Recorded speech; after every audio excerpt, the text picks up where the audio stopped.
Hey, what's up, everybody? Video 44 coming at you with another video. All right, so it's halftime of the Los Angeles Lakers Sacramento Kings game. I think it's 46-41. Got to get back in the swing of things of doing this because it's been several months. Of course, it's been a very long off season, but we are very happy the Lakers are back. And it's preseason for everybody, including myself. So as I look at the stats, I remember looking at the at everything I was doing during the playoffs, and it came to me so easily. I was in a good rhythm. We're gonna have to get all that going again. So, yeah, welcome back, everybody. At this point, I'm seeing what I want to see. Okay, point blank and period. Size, size, size.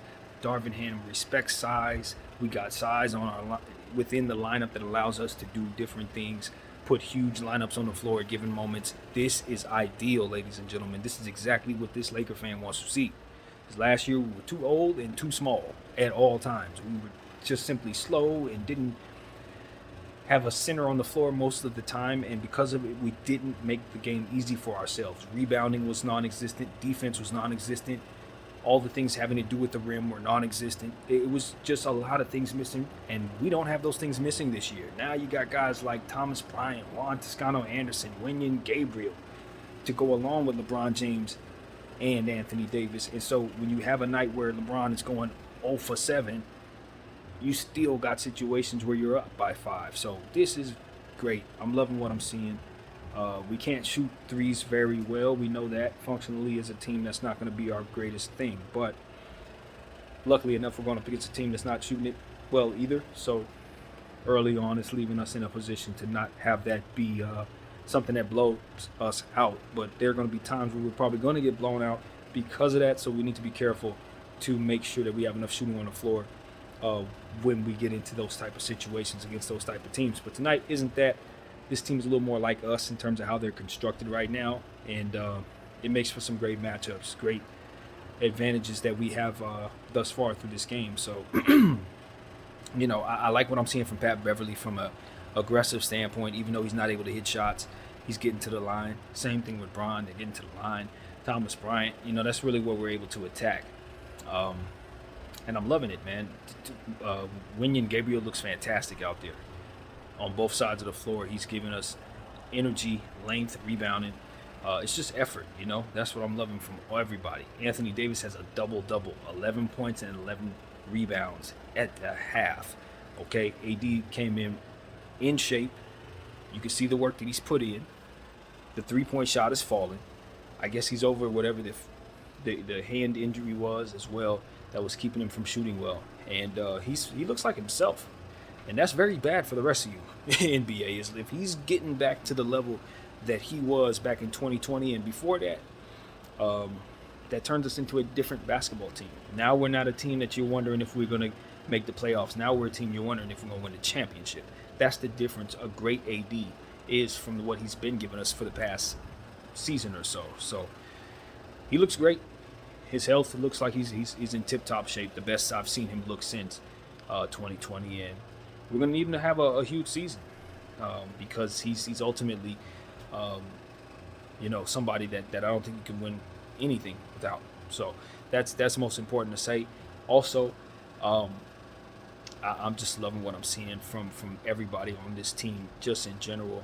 Austin Reeves and the weight that he's put on that was not capped. He did put on a lot of weight, and you could definitely see it. It looks as if he's going to be able to keep up with guys in a different way with that strength on him. I saw Max Christie miss a layup. And what I want to say is, no problem. No problem. Why? Because what I want to see from Max Christie is on the other side of the ball, which is exactly what I saw. Him being disruptive with his length and making it so that it's very difficult to hit shots over him. That's what I'm looking at in regards to Max Christie. I couldn't care less about him missing layups. Even he said himself that as he puts on strength, he'll get better at finishing. It's not in his functionality to be a great finisher. So missed layups and stuff like that, it's part of his game right now, and he's so young. What we're going to see from him, though, is immediate help on the defensive end. When he gets to tracking people, look at how he contests jump shots. Look at how guys are able to hit shots or not hit shots over him. Trust me, they're not going to. That's where he's going to make his money. So I'm super high on Max Christie for what it is that I know that he is, which is a disruptive defensive presence with long arms. And so look for that. We have a big team, man. I can't stress it enough.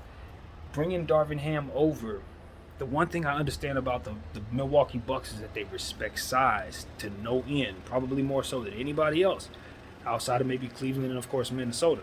They respect size like crazy. Everybody next to Giannis is damn near 6'8" or taller with size and heaviness to them. So the fact that we don't have Frank Vogel, who respected small ball a lot more than I did, you leave that behind and you bring in a guy who has nothing but big boys on the floor at all times. You're looking at the type of team that can really do damage, even if they're not so talented, because you're going to get easy rebounds. You're going to get block shots. You're going to draw fouls. It makes for making the game much easier for yourself. So, yeah, we're going to watch the second half of this. Of course, we still want to see what other players can do on the team. There's still more to watch for. Obviously, if Sacramento starts hitting threes, it could be a thing. But before we get out of here, what I'm seeing from Sacramento I really like is De'Aaron Fox on the defensive end. I mentioned something about that, how I wanted to see him play better defensively, and I saw a lot of good defensive sequences from him in the first half. So I'm keeping an eye on Sacramento too, because I got a lot of their guys on my fantasy teams that I drafted all last month. So let's get back to the game, you guys. I thank you guys for rocking with BDF 44. I'm out.